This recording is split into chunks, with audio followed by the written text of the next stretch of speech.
Bienvenue sur Localement Vôtre, le podcast qui t'aide à trouver des solutions locales pour ton business. Allez, on démarre. Bienvenue. Aujourd'hui, on plonge au cœur d'un sujet essentiel pour toute présence en ligne, la confiance. Et un levier majeur, ce sont les avis clients Google. Comment on fait pour bien les montrer sur son propre site? Exactement. C'est devenu un réflexe, hein. Plus de 90% des gens vont lire les avis avant d'acheter ou de contacter une entreprise.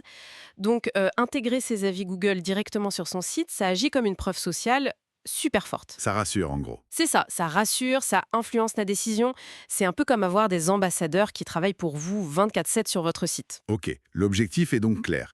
On va explorer ensemble des méthodes concrètes et souvent gratuites pour commencer, pour afficher ces avis Google, avec des petites astuces pour la mise en place. Alors, par quoi on commence? Il y a des solutions simples, un peu passe-partout? Oui, tout à fait.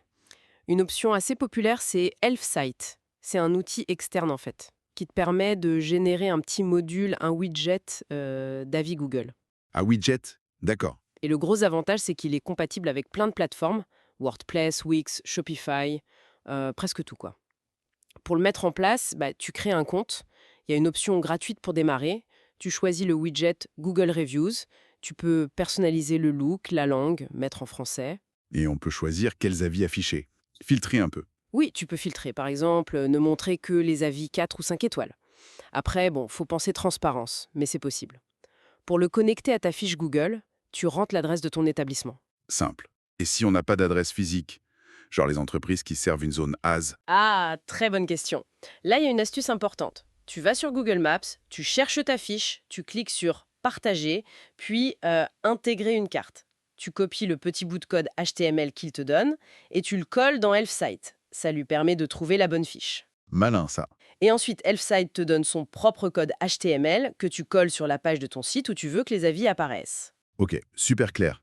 Mais gratuit, ça veut souvent dire limité, non? Ben oui, la version gratuite d'Elfsight, elle est limitée à 200 chargements du widget par mois.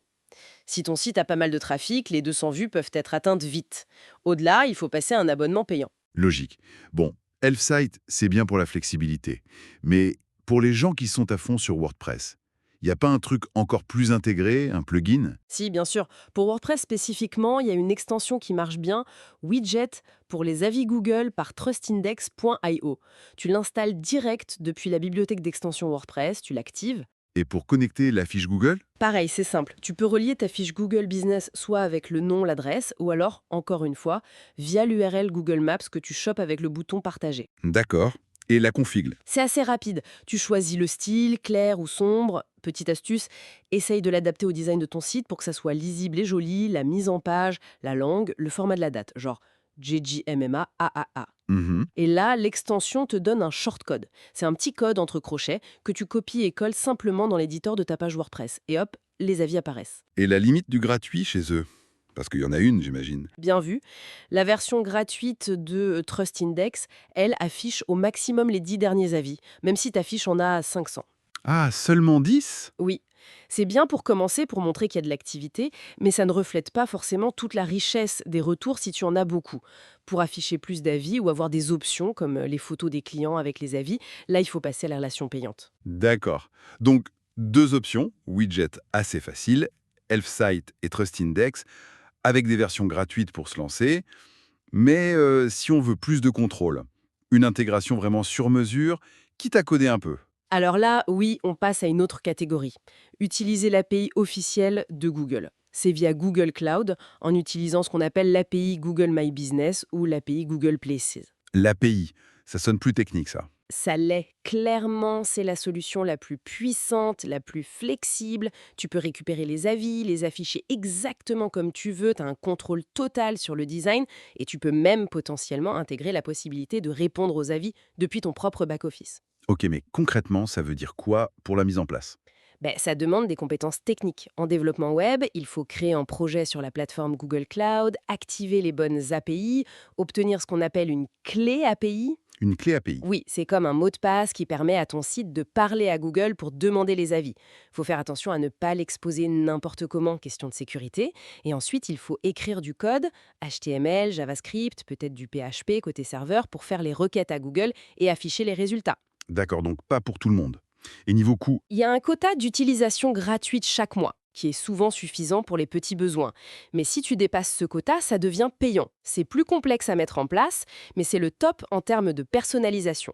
Et à part l'API Google Direct, il y a d'autres pistes dans ce genre? Oui, il existe aussi des services tiers, des entreprises comme Outscriper, Serpapi, Trustmary, ReviewWidget, qui proposent leurs propres API ou des widgets plus avancés. Souvent, ils ont aussi des options gratuites limitées ou des essais. L'avantage de certains, c'est qu'ils peuvent même regrouper les avis de plusieurs plateformes, Google, mais aussi Facebook, TripAdvisor, etc. Ok, on a un bon panorama là. Du widget facile à l'API hyper personnalisable. Comment on choisit la bonne approche alors? Ça dépend vraiment du besoin et du niveau technique qu'on a en interne ou du budget. Pour démarrer vite et sans frais, les widgets comme Elfsight ou Trust Index, c'est parfait. Idéal pour tester l'impact. Pour voir si ça vaut le coup d'aller plus loin. Exactement. Si par contre, on cherche une intégration vraiment poussée, très personnalisée, et qu'on a les ressources techniques ou le budget pour un développeur, l'API Google est la voie royale. Mais attention, dans tous les cas, il faut bien lire et respecter les conditions d'utilisation de Google sur comment on a le droit d'afficher ses avis. Très clair. Donc, pour résumer, booster la confiance sur son site grâce aux avis Google, c'est faisable. On a Elfsight pour la flexibilité, Trust Index pour une intégration WordPress simple et l'API Google pour une personnalisation totale si on a les compétences. Tout à fait. Et peut-être une petite réflexion pour finir. On a surtout parlé d'afficher les avis. Mais imagine si ces outils ou une intégration via l'API permettaient non seulement de les montrer, mais aussi de faciliter la réponse à ces avis, directement depuis l'interface de son site. Ah oui, gérer tout depuis un seul endroit. Voilà. Pensez à l'impact sur l'engagement client, sur la réactivité, sur la gestion de l'e-réputation. Boucler la boucle en quelque sorte, c'est une piste intéressante, je trouve, à creuser pour aller plus loin. Merci de ton écoute. Besoin de visibilité locale? Retrouve les solutions sur smart-marketing.fr. Tu peux retrouver les sources et les liens en description. N'hésite pas à me contacter si tu as des questions.